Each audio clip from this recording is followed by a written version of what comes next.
Is there a white genocide in South Africa? No, there's no sign of it, never has been. In fact, whites are economically the strongest group.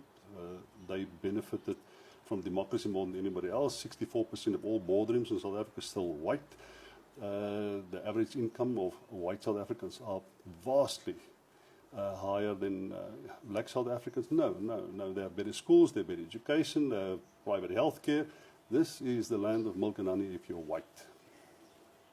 Has any land been expropriated in South Africa without compensation since the first all-race election in this country? I'm not aware of anyone. Not a single farm that I'm aware of was expropriated without compensation since 1994. So how do we interpret President Trump's executive order? It is possible that South Africa has offended the United States with his policy on the Palestinians, and it could be that with his policy on Russia, the ambiguities of those policies and its relationship with the Chinese. It could be. I think that does play a role. But there was something very, very sensitive that was touched upon.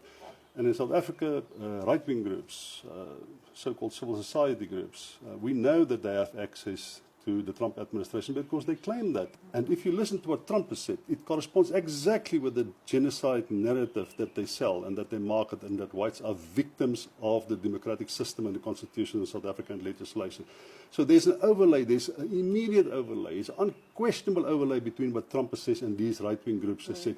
So I'm afraid I have to believe them when they say they have direct access to the Trump administration, and we see it in what Trump has been doing.